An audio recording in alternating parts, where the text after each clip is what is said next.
Hello guys, welcome back to our channel. Day 89 of the 2025-2026 NBA regular season, January 20, 2026. Antetokounmpo and the Milwaukee Bucks hold off Atlanta Hawks 112-110 to snap a three-game skid. Giannis Antetokounmpo had 21 points and 17 rebounds, and the Milwaukee Bucks snapped a three-game losing streak, holding off Atlanta Hawks after squandering a 23-point lead in the second half. Bobby Portis contributed 19 points and AJ Green had 18 points. Alexander Walker led the Atlanta Hawks with 32 points, while Johnson had 28 points and 16 rebounds. Dyson Daniels added 17 points, 9 rebounds, 10 assists, 3 steals. NBA leading Oklahoma City Thunder crushed the Cleveland Cavaliers 136-104 behind Gilgeous Alexander's 30 points. Shai Gilgeous-Alexander scored 30 points. Chet Holmgren had 28 and the Oklahoma City Thunder rolled to a 136-104 victory over the Cleveland Cavaliers. It is the 30th time in 42 games Alexander has scored at least 30 points. The reigning NBA MVP is second in the league in scoring, averaging 31.8 points per game. Luguentz Dort made 5 three-pointers and finished with 18 points. The Thunder, who improved to a league best 36-8, tied a season high with 23 three-pointers and made 48.9% from beyond the arc. Donovan Mitchell led the Cleveland Cavaliers with 19 points, while Jalen Tyson had 16 points and 10 rebounds. Jarrett Allen added 16 points in his 600th NBA game. The Los Angeles Clippers hold off the Washington Wizards for their sixth straight win, 110-106. James Harden scored 36 points, and he finally missed a couple of big free throws in the final seconds. The ball came right back to him as the Los Angeles Clippers edged the Washington Wizards for their sixth straight victory. Jordan Miller contributed 16 points, and Abaka Subak had 14 points and 12 rebounds. Alex Sarr led the Washington Wizards with 28 points, but he missed a trio of key shots in the last couple minutes for Washington. Keyshawn George added 18 points, 6 rebounds, 6 assists, and Bob Carrington had 17 points, 6 rebounds, 7 assists. Cooper Flag returns to help the Mavericks blow out the New York Knicks as Goose rain down the Madison Square Garden, 114-97. Max Christie scored a season-high 26 points. Cooper Flag had 18 in his first pro game at Madison Square Garden, and the Dallas Mavericks rolled to a victory over the New York Knicks, who were booed frequently in the first half while falling behind by 30 points. Najee Marshall scored 18 points for the Dallas Mavericks. Karl Anthony Towns had 22 points, 18 rebounds for the Knicks, and Brunson also had 22 points. Mitchell Robinson had 12 points and 15 rebounds. Victor Wembanyama scores 33 points in a 123-110 win over the Utah Jazz after being named All-Star starter. Victor Wembanyama had a season-high 7 three-pointers and finished with 33 points and 10 rebounds, hours after being named an All-Star starter for the first time as the San Antonio Spurs beat the Utah Jazz. Stephon Cassell added 18 points and Daylan Harper had 15 for San Antonio. Keontae George had 30 points and Yusuf Nurkic added 20 for the Utah Jazz. Wembanyama averaged 31.3 points during a three-game sweep of San Antonio's homestand. Utah has lost 4 straight and closed its road trip 1-4. Tyrese Maxey celebrates Spurs All-Star game starting not with 29 points in 76ers win over the Indiana Pacers. Tyrese Maxey had 29 points and 8 steals hours after being named an All-Star starter for the first time, and Joel Embiid had 30 points and 9 rebounds to lead the Philadelphia 76ers. Kelly Oubre Jr. scored 18 points and all 5 starters hit double figures.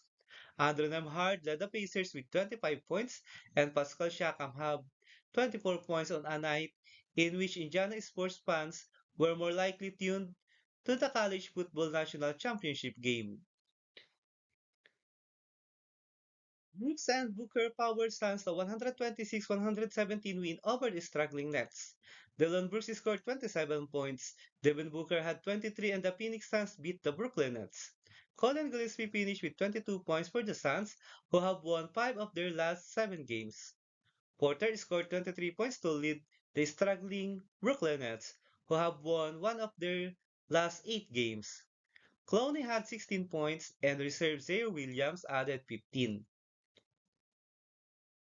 Pistons held off the Boston Celtics for a 104-103 win. Tobias Harris scored 25 points, and Jaylen Brown missed a jumper before the buzzer, allowing the Detroit Pistons to hold on for a win over the Boston Celtics on a matchup of teams with the best records in the Eastern Conference.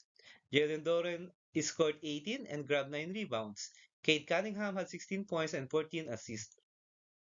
Jaylen Brown had 32 points on 11 of 28 shooting for the Atlantic Division leading Celtics. Boston's Peyton Pritchard scored 17 and Sam Hauser had 16.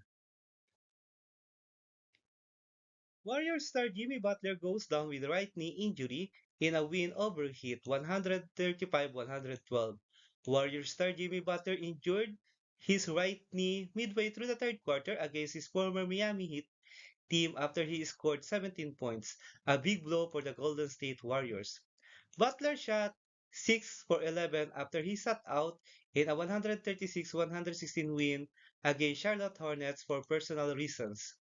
Stephen Curry had 19 points and 11 assists, and Brandon Podziemski scored a season-best 24 points to go with 6 rebounds. Andrew Wiggins had 18 points and 5 rebounds for Miami in his return to Chase Center, where he helped the Warriors win the 2022 NBA Championship. Norman Powell had 21 points as the Heat kicked off a 5-game West Coast trip and lost their fourth in a row away from home to drop to 7-14 overall outside South Florida.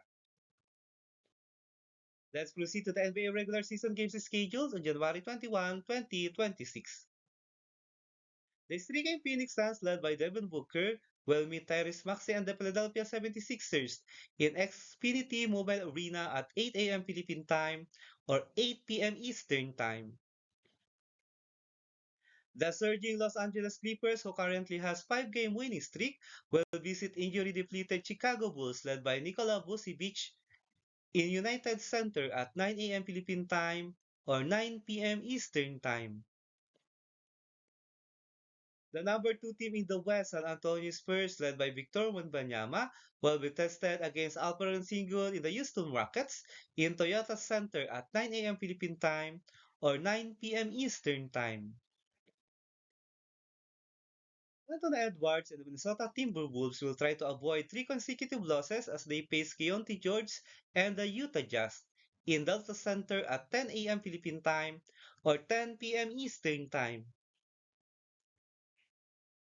Luka Doncic and the Los Angeles Lakers will go up against the injury-ravaged Denver Nuggets, led by Jamal Murray in Ball Arena at 11 a.m. Philippine Time or 11 p.m. Eastern Time.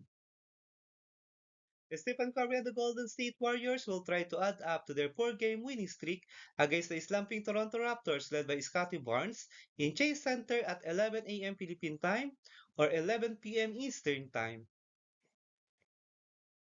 Norman Powell and the Miami Heat will try to be back in the win column as they face the struggling Sacramento Kings led by Domantas Sabonis in Golden One Center at 11 a.m. Philippine Time or 11 p.m. Eastern Time.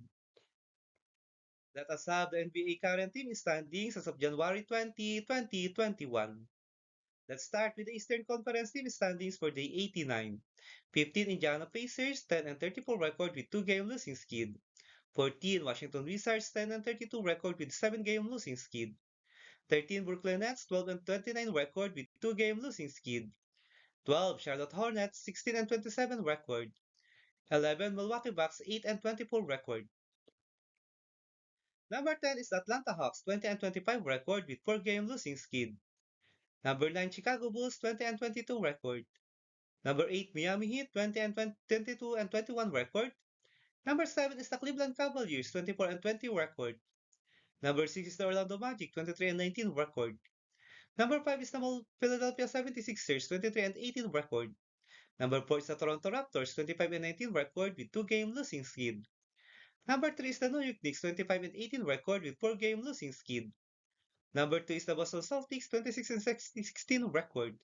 And the best team in the Eastern Conference is Detroit Pistons, 31 wins with 10 losses and has 3-game winning streak.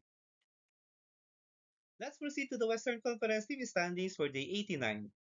15 New Orleans Pelicans 10-35 record with 2-game losing skid. 14 Sacramento Kings 12-31 record. 13 Utah Jazz 14-29 record with 4-game losing skid. 12 Dallas Mavericks 18-26 record with 3-game winning streak. 11 Memphis Grizzlies 18-23 record. Number 10 is the Los Angeles Clippers 19-23 record with 6-game winning streak. Number 9 Portland Trail Blazers 22-22 record with 3-game winning streak. Number 8 Golden State Warriors 25-19 record with 4-game winning streak. Number 7 Phoenix Suns 26-17 record with 2-game winning streak. Number 6 is the Los Angeles Lakers 25-16 record. Number 5 Houston Rockets 25-15 record with 2-game winning streak. Number 4 is the Minnesota Timberwolves 27-16 record with 2-game losing skid. Number 3 is the Denver Nuggets 20-14 record. Number 2 is the San Antonio Spurs 30-13 record with 3-game winning streak. And the best team in the Western Conference is the Oklahoma City Thunder, 36 wins with only 8 losses. If you like this kind of content, don't forget to subscribe and leave a like to help our channel grow. Thank you so much, everyone. See you in the next video.